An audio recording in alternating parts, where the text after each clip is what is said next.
আসসালামু আলাইকুম দর্শক, আমি আজকে চলে আসলাম ভোলা জেলার অন্যতম পর্যটন কেন্দ্র তুলাতুলিতে। ঘুরে দেখবো তুলাতুলি এবং আপনাদেরকেও দেখাবো। এখানে আছে বিভিন্ন রেস্টুরেন্ট এবং বিনোদন কেন্দ্র। এখানে আমরা এসে আরো দেখতে পেলাম ভোলা জেলার মানুষের জীবনযাত্রার কিছু অংশ, যেমন নদীর এক পার থেকে আরেক পারে নতুন বউ নিয়ে আসা যাওয়ার কিছু দৃশ্য দেখলাম। তো চলুন শুরু করা যাক আজকে আমাদের এই ভ্রমণ গল্প।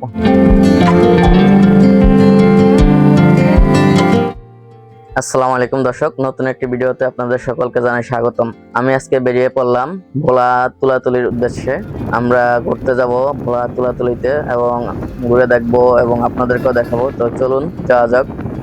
আমরা যাচ্ছি বাসে করে এবং যে আমরা ভোলা সদরে নামবো, সেখান থেকে আমরা রিক্সায় বাকি পথ যাব। তো আমরা চলে আসলাম ভোলা সদরে।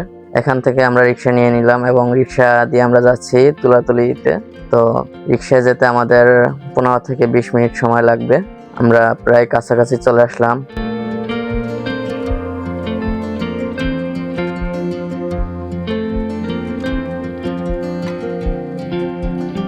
আমরা চলে আসলাম একদম তুলাতুলিতে, যে ভিউ পয়েন্ট আছে ওখানে।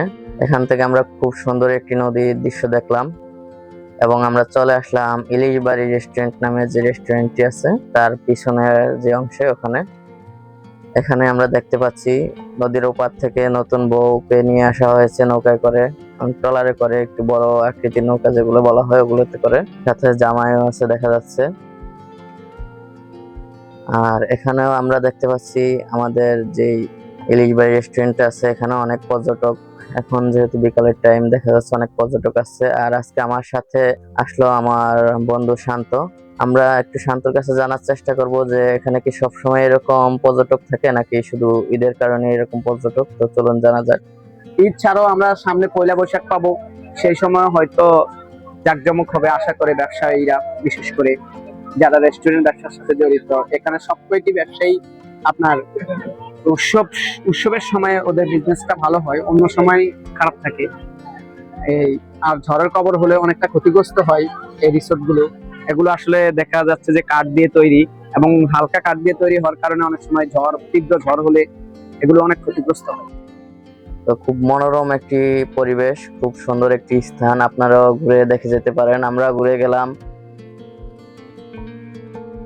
তো আমার ভিডিও প্রায় শেষ। কেমন লাগলো আমার ভিডিও কমেন্ট করে জানিয়ে যাবেন। আর ভিডিও ভালো লাগলে চ্যানেলটি সাবস্ক্রাইব করে দিবেন এবং লাইক দিয়ে দিবেন। ধন্যবাদ সবাইকে। আসসালামু আলাইকুম।